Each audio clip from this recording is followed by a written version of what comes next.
Hello, જાગુસ kitchen જર્નીમાં આપ સૌનું સ્વાગત છે. ફ્રેન્ડ્સ, ઉત્તરાયણ આવી રહી છે તો આજે આપણે બનાવશું એકદમ ક્રિસ્પી, કડક અને ક્રન્ચી એવી સિંગદાણા અને ગોળની ચીક્કી. ફક્ત 2 વસ્તુમાંથી તૈયાર થઈ જાય અને સુપર તો એટલી ને કે હું તમને શું કહું. તો ચાલો શરૂ કરીએ. આપણે સૌથી પહેલાં એક પેનમાં 200 ગ્રામ સિંગદાણા લેશું અને તેને એકદમ ધીમા ગેસે સરસ શેકાઈ લેશું, કેમ કે જો ગેસ ફાસ્ટ રાખશું તો તેને કાળી દાગ પડી જશે, જે ખરાબ લાગશે. એકદમ ધીમા ગેસે આપણે તેને ચલાવતા રહેવાનું છે. આ લગભગ 10થી 12 મિનિટ સુધીમાં શેકાઈ જશે. તેના ફોતરા એકદમ ઇઝીલી નીકળી જાય. જો આવી રીતે એનું ફોતરા નીકળી જાય ત્યાં સુધી આપણે તેને શેકવાના છે. ગેસ ધીમો રાખવાનો છે જેથી સિંગમાં કાળી દાગ ન પડે. હવે આપણે તેને એક નેપકિનમાં લઈ અને તેને ઠંડા થવા માટે રાખીશું. સાવ ઠંડા થઈ જાય ત્યાં સુધી આપણે તેને રાખવાના છે. ત્યારબાદ આવી રીતે કપડાને ઘસી અને તેના ફોતરા આપણે કાઢી નાખશું.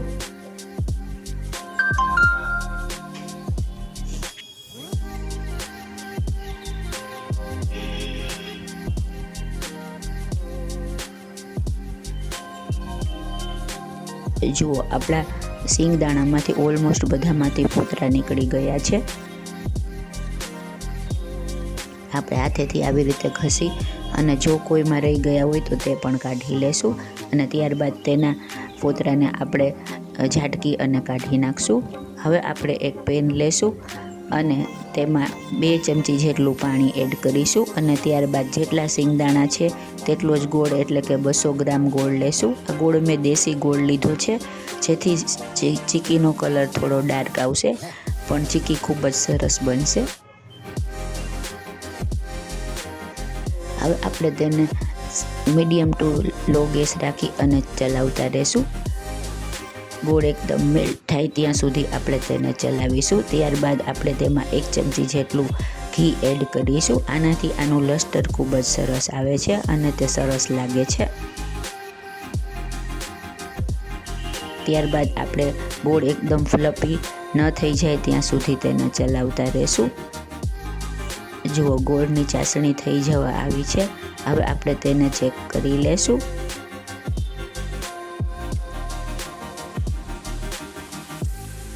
આવી રીતે ગોળ ખેંચાઈ જેવો થાય તો હજી તે થયો નથી તેમ માનવાનું છે. હજી આપણે તેને થોડી વાર શેકતા રહેશું અને પછી ચેક કરી લેશું.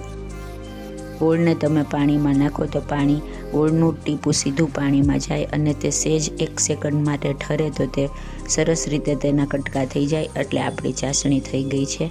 ફ્રેન્ડ્સ, જો તમે મારી ચેનલ પર નવા હો તો મારી ચેનલને સબસ્ક્રાઈબ જરૂરથી કરજો અને બાજુમાં રહેલ ઘંટડી દબાવી દેજો, જેથી મારી નવી રેસીપીનું નોટિફિકેશન સૌથી પહેલાં તમને મળે. જુઓ, હવે ગોળની ચાસણી આપણી થઈ ગઈ છે, કેમ કે તેના તરત જ ટુકડા થઈ ગયા અને તેનો અવાજ પણ સરસ આવે છે.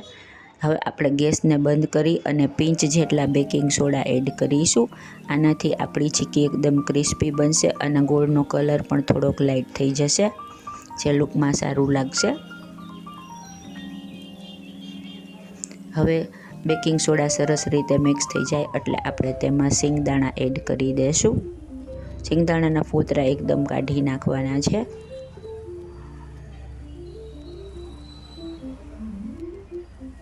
બરાબર મિક્સ કરી લેશું. અત્યારે આપણે ગેસ બંધ કરી દીધેલો છે, ગેસને ચાલુ રાખવાનો નથી. સરસ રીતે આપણે ગોળ અને સિંગના મિશ્રણને એકદમ સરસ રીતે ચલાવી અને મિક્સ કરી લેશું. ફ્રેન્ડ્સ, તમે આવી રીતે ચીક્કી બનાવશો તો તમારી ચીક્કી એકદમ સરસ અને પરફેક્ટ કડક બનશે. જુઓ, આપણું ચીક્કીનું મિશ્રણ રેડી થઈ ગયું છે. હવે તમે આને ગ્રીસ કરેલી થાળીમાં પણ પાથરી શકો છો, પણ મેં અત્યારે પ્લેટફોર્મ પહેલેથી જ સાફ કરી અને ગ્રીસ કરી લીધેલું છે. તેમાં થોડું ઓઇલ લગાવી દીધું છે. આપણે તેમાં આપણા ચીક્કીના મિશ્રણને પોર કરીશું. પ્લેટફોર્મ ઉપર ચીક્કી વણવાથી તે સરસ પતલી અને વ્યવસ્થિત વણાય છે. પ્લેટફોર્મને એકદમ સરસ ચોખ્ખા કપડાથી પહેલાં સાફ કરી લેવું અને ત્યારબાદ આ પ્રોસેસ કરવી. આ બધું એકદમ ઝડપથી કરવું, કેમ કે ચીકી એકદમ ઝડપથી જામી જશે. હવે એક વાટકીના તળિયે સહેજ ઘી લગાવી તેને ગ્રીસ કરી લેવી અને ત્યારબાદ આવી રીતે ફટાફટ ચીકી ઉપર ફેરવતા જવી અને ચીકીને વણતા જવી. તમે આ વેલણથી પણ કરી શકો છો, તેનાથી પણ સરસ વણાય છે. પણ ઘણીવાર વેલણમાં ચીકી ચોટી જતી હોવાથી આ એકદમ ઝડપથી અને સરસ થશે.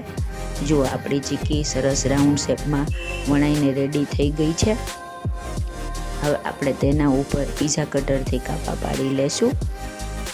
તમે આ છરીથી પણ કરી શકો છો, પણ પીઝા કટરથી એકદમ ચોરસ અને સરસ કાપા પડે છે. આવી રીતે કાપા પાડી અને તેને 10 થી 15 મિનિટ સુધી સેટ થવા માટે રાખવું.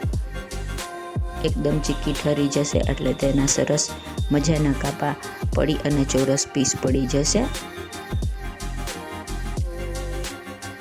જુઓ, આપણી ચીકી સરસ સેટ થઈ ગઈ છે. હવે આપણે તેને લઈ લઈશું.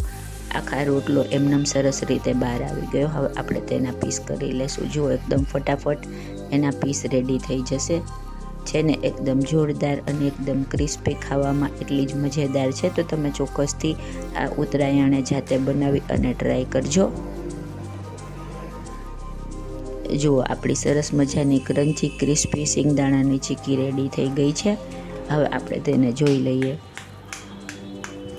જુઓ, જો અડધા જ અવાજ આવે એવી સરસ આપણી અને એક હાથે જ તૂટી જાય એવી ક્રિસ્પી આપણી ચીકી રેડી છે. હવે આપણે તેને એક સર્વિંગ પ્લેટમાં લઈ લેશું. ફ્રેન્ડ્સ, આ ઉત્તરાયણે તમે ચોક્કસથી બનાવજો અને અગાસીમાં જાતે જ બનાવેલી ચીકી ખાવાની મજા માણજો. મજા જ પડી જશે. આપણી એકદમ ક્રિસ્પી, ક્રન્ચી અને જોરદાર એવી સિંગદાણા અને ગોળની ચીકી રેડી છે. તો તમે પણ ચોક્કસથી બનાવજો. ફ્રેન્ડ્સ, જો તમને મારી રેસીપી પસંદ આવી હોય તો મારી ચેનલને લાઇક, શેર અને સબસ્ક્રાઈબ જરૂરથી કરજો. ધન્યવાદ.